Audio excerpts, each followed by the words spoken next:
Bonsoir à tous et bienvenue sur Monaco Info. Ravi de vous retrouver pour une nouvelle édition du 19h. Au sommaire de ce journal, l'ASM-FC se prépare à son premier déplacement de la saison dimanche à 20h45 à Lille. Nous étions aujourd'hui à la conférence de presse d'avant-match. Notre invité du jour sera le sportif Louis Richard, licencié à l'AS Monaco Triathlon.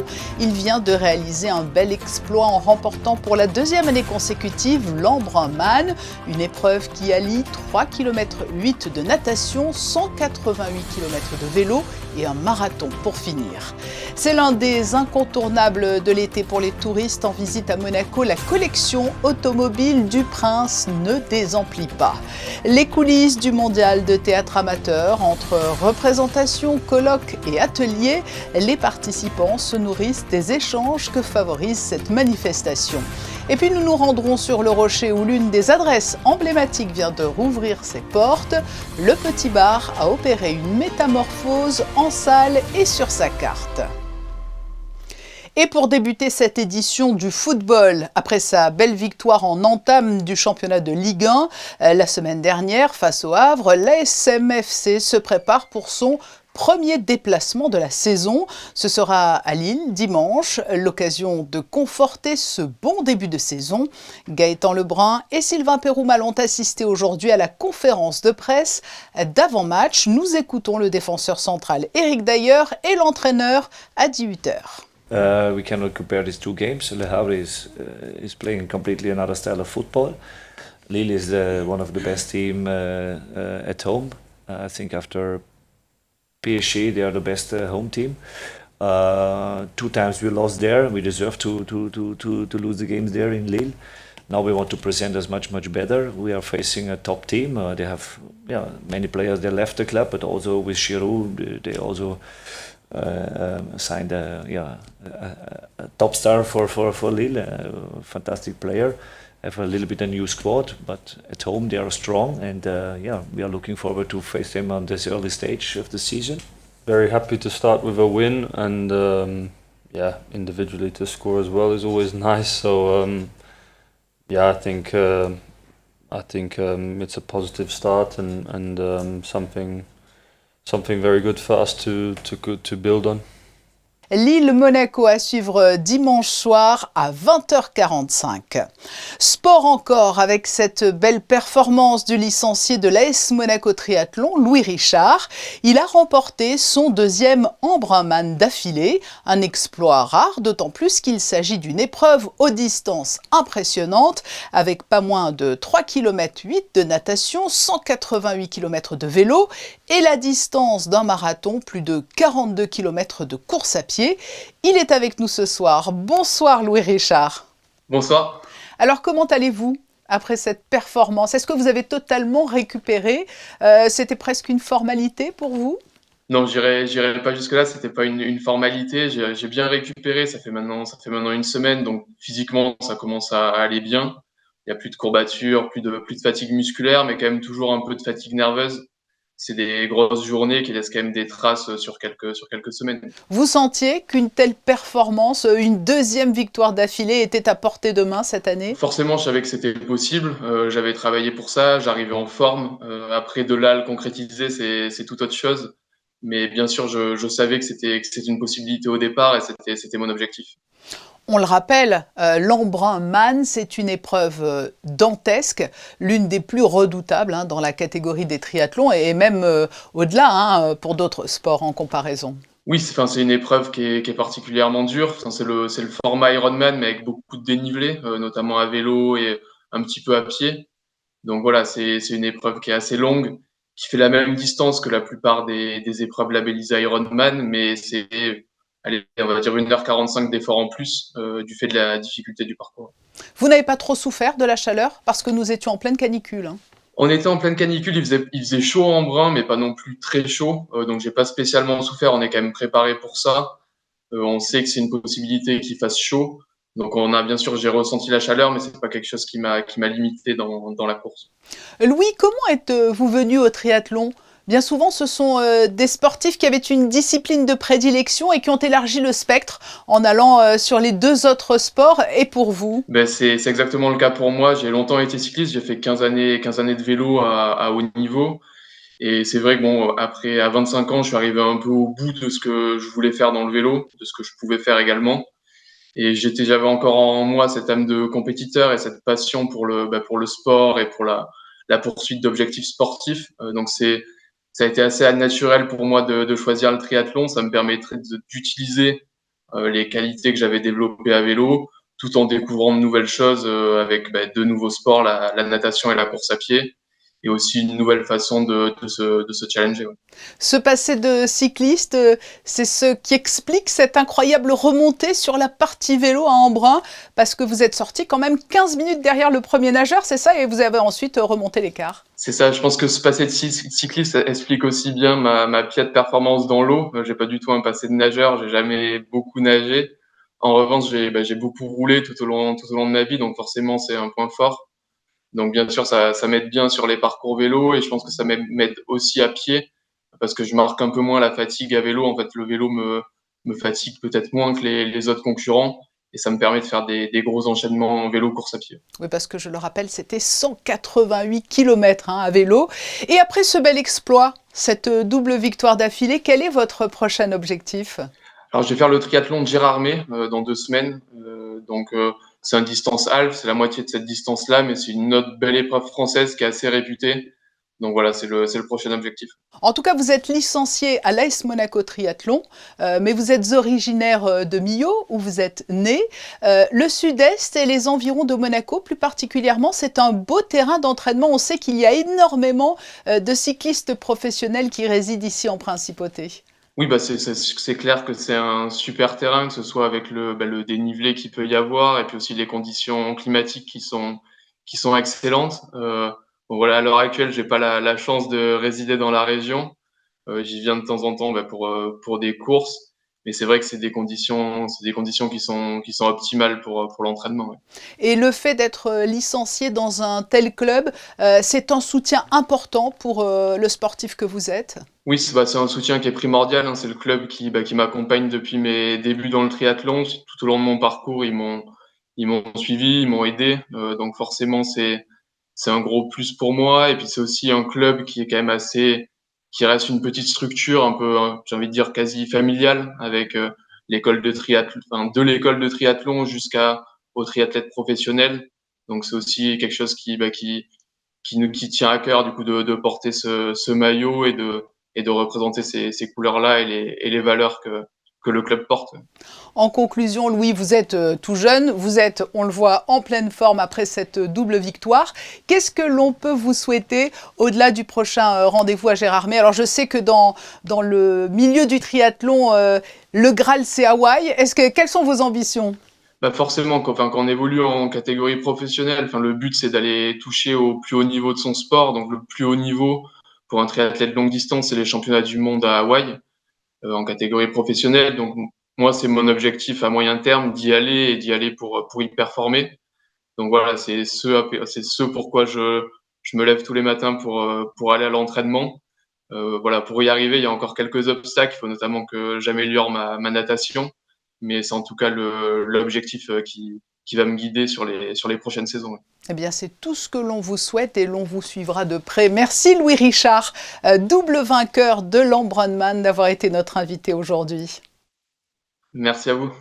Nous avions suivi la semaine dernière des car spotters venus spécialement à Monaco pour admirer les voitures hors normes qui circulent dans les rues de la Principauté. Et il faut dire que la passion pour les voitures de collection ou d'exception ne faiblit pas à Monaco. L'une de nos équipes s'est rendue à la collection automobile du Prince qui connaît une fréquentation très importante en période estivale. C'est un reportage de Vanessa Dessy et Hugo Comasa. Carton plein pour la collection de voitures princières. Cet été, plus de 2000 curieux affluent chaque jour pour découvrir ce lieu emblématique. Un engouement qui confirme son rayonnement international. Entre prestige, histoire et passion automobile, le public repart conquis, séduit par la richesse des modèles et l'originalité de la mise en scène. Je la trouve magnifique. Il y a vraiment en plus toute l'histoire de Monaco. Donc voilà, je trouve ça superbe. Les voitures sont magnifiques, chargées d'émotions. Très impressionnante. On voit que ça suit les générations. Et donc c'est unique. Passionné, oui. Connaisseur, on va dire un tout petit peu, mais très très légèrement. Et c'est la deuxième fois qu'on vient ici. Elle est grande et je ne m'attendais pas à voir autant de voitures. Après, moi personnellement, je ne suis pas fan vraiment beaucoup des voitures, mais il y en a quand même des très jolies. Pour le moment, de ce que j'ai vu, c'est des très très jolies voitures, impressionné par le nombre et surtout l'état dans lequel sont conservées les voitures. Vous êtes passionné vous-même ? Pas forcément, on vient ici juste pour mon fils, parce qu'il aime bien les voitures, pour qu'il puisse voir un peu l'historique des premières voitures jusqu'aux plus récentes. Franchement, c'est des vraiment très belles voitures. Je suis vraiment étonnée que les voitures elles soient en aussi bon état, surtout les premières qui datent vraiment d'il y a longtemps. Très belle collection, le Prince il a un très beau véhicule. On voit bien que la passion automobile est là. La collection est ouverte au public tout au long de l'année, mais les visiteurs ont jusqu'au 2 septembre pour profiter de l'exposition temporaire consacrée aux véhicules Rover futuristes et uniques conçus spécialement pour l'exploration spatiale. Le mondial du théâtre amateur se poursuit jusqu'au 27 août. Les représentations s'enchaînent à raison de 6 par jour entre le théâtre Princesse Grace et le théâtre des variétés. Ce matin, vous le voyez sur ces images, le maire de Monaco a reçu les troupes à la mairie pour un verre de l'amitié. Et pendant la journée, les participants peuvent assister à des colloques ou prendre part à des ateliers. Une autre façon de découvrir le théâtre amateur entre partage d'expériences et apprentissage. Un reportage de Gaëtan Lebrun, Hugo Comaza et Sylvain Péroumal. Au mondial du théâtre de Monaco, le spectacle ne s'arrête pas quand le rideau tombe. Chaque matin, les colloques réunissent festivaliers et troupes de la veille pour échanger sur leur travail, leurs méthodes et traditions théâtrales de leur pays.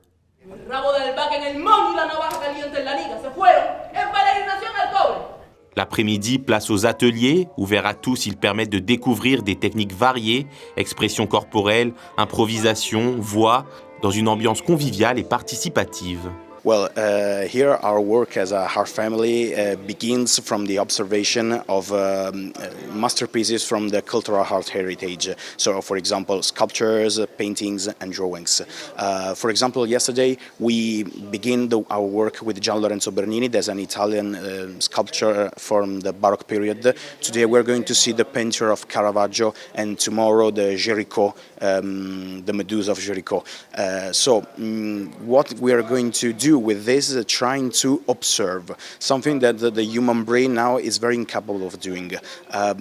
Because looking is a very passive activity. To observe is something very active. So observing is like finding the detail. And the detail is all we care about in here. Art is something still.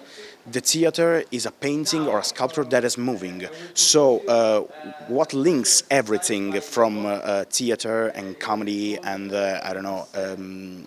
paintings and sculptures are the human body and the action. Ces moments d'échange et de pratique font du mondial bien plus qu'un festival de spectacles, un véritable lieu de rencontre et de partage autour du théâtre amateur. L'enseigne du Rocher, le Petit Bar, a rouvert ses portes. Repris par son propriétaire initial, une nouvelle page s'écrit pour cet établissement à l'esprit convivial et qui s'est métamorphosé, comme ont pu le découvrir Marie Bonnet-Blanc et Alexa Vial. Plusieurs mois de fermeture, l'occasion pour cet établissement de se refaire une beauté, avec notamment maintenant une cuisine ouverte sur la salle. L'ambiance se veut conviviale et familiale avec des plats de qualité qui ravissent les papilles des clients. Moi j'ai pris un sauté de veau et un fondant au chocolat super bon, incroyable. Je suis venue mardi soir manger, c'est une copine qui m'a dit ils viennent de réouvrir et on s'est vraiment régalé. Ils proposent des produits frais, locaux d'ici, de Monaco, donc franchement ça fait plaisir. On a vraiment très très bien mangé et du coup j'ai proposé à une copine à midi de venir manger et on s'est encore vraiment régalé entre la bonne viande, les bons desserts, tout ce que j'aime. Messieurs, sautez devant. Pour moi. Merci. Merci. Bon appétit. Merci beaucoup. On s'attend à manger de la cuisine traditionnelle, familiale, et c'est le cas, c'est vraiment très bon. Après 10 ans dans l'administration monégasque, Iban a changé de vie en reprenant les rênes de son établissement qu'il avait laissé en gérance depuis quelques années. Aujourd'hui, tout a changé à la carte des produits locaux et en circuit court. On travaille régulièrement avec tous les fournisseurs monégasques. Donc ça, j'insiste beaucoup avec la viande de Formia, avec les poissons du Hall du Midi, les primeurs monégasques, la boulangerie Pidor et la brasserie de Monaco, Monte Carlo Bière et j'en passe encore.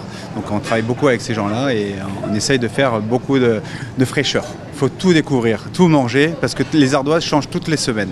On a une fraîcheur permanente. Donc en fait, l'ardoise, elle est même changeante au plein milieu de semaine. Parce qu'on avance avec le fil à mesure du temps sur les fournisseurs et sur les produits de région, de saison. Dorénavant, de nombreux plats faits maison vous attendent midi et soir. Petit plus, chaque soir, les pierrades avec de nombreuses variétés de viande disponibles à la carte. En cette période estivale, le stade nautique Régnier 3 est une halte très appréciée par les nageurs. Et c'est notamment grâce au travail des équipes du service des sports et des associations de la mairie qui l'entretiennent dans l'ombre. Tous les lundis, par exemple, une opération d'ampleur est conduite pour changer l'eau du bassin. Comment cela fonctionne? Le stade nautique nous a permis d'accéder aux coulisses pour le savoir. Les explications d'Alban Gingembre sur des images de Camille Caloni. Petit à petit, la piscine se vide. Une opération réalisée une fois par semaine pendant l'été pour changer l'eau. Au bout de quelques heures, Florian peut nettoyer le bassin dans sa totalité. Toutes les parois, les échelles, tout ça, parce que vu que c'est du sel, donc du coup on dessale un peu avec de l'eau douce. Tous les résidus de crème solaire, tout ce qu'il peut y avoir et tout ça, toutes les algues et tout ça, donc on nettoie tout. Vu que ça aspire, il y a tous les déchets qui sont aspirés, qui sont ensuite rejetés dans les filtres à sable et tout ça, qui sont filtrés, et rejetés à l'égout. Le bassin propre, direction la salle de machinerie pour ouvrir les vannes. C'est parti pour 6 heures de remplissage. Au total, 3 millions de litres d'eau. Et pour mieux comprendre comment ça marche, direction les coulisses du stade nautique. Donc ça c'est l'arrivée d'eau de mer, la vanne d'eau de mer, qui arrive sur les pompes, qui aspire l'eau. Après ça monte dans les tuyaux, ça passe dans les filtres. Donc les filtres à sable, ce sont ces objets-là, où il y a du sable de différents grains. Et l'eau passe à l'intérieur et toutes les impuretés, au fur et à mesure, c'est du plus gros grain au grain le plus fin, passent et pour arriver à une eau qui est complètement limpide, pour être traitée après, passer dans la salle de chauffage, pour après être réinjectée dans le bassin. Donc ça c'est la salle de chloration, où il y a tout le stock de chlore qui est stocké et qui est envoyé au bassin par la vanne qui est là-bas. Alors on se situe sous le bassin, donc sous la piscine. Ça c'est le mur de la piscine avec les bouches de refoulement, donc tout ce qu'on voit le long du bassin, toutes les bouches qui amènent l'eau toute la journée dans le bassin, c'est ces tuyaux qui sont tout le long du mur. Cette filtration permet d'obtenir une eau de meilleure qualité, mais c'est aussi un circuit plus écologique. Ça nous permet d'utiliser moins de chlore toute la semaine, parce qu'on n'a pas besoin de surchlorer, parce que d'habitude les piscines elles sont filtrées et vidées une seule fois par an. Nous, comme on a cette possibilité de les vider toutes les semaines, ça nous permet de mettre moins de chlore pour être vraiment au niveau minimum de sécurité. On a la chance d'avoir la matière première à portée de main et gratuite, donc on ne va pas se priver pour donner la meilleure qualité possible pour les baigneurs. Le lendemain, la piscine est de nouveau remplie, les lignes sont réinstallées, le chlore se remet en route et c'est reparti pour accueillir des centaines de nageurs chaque jour. C'est ainsi que se referme ce journal. Dans un instant, la météo d'Alban Gingembre. Et alors que le soleil est de retour, une petite note de fraîcheur pour terminer avec ces photos Dead Right prises cet après-midi avec les jeunes du Passeport Culture au Larvoto. Nous nous quittons sur ces clichés. Je vous retrouverai quant à moi demain à 19h. Passez une très belle soirée. À demain sur Monaco Info.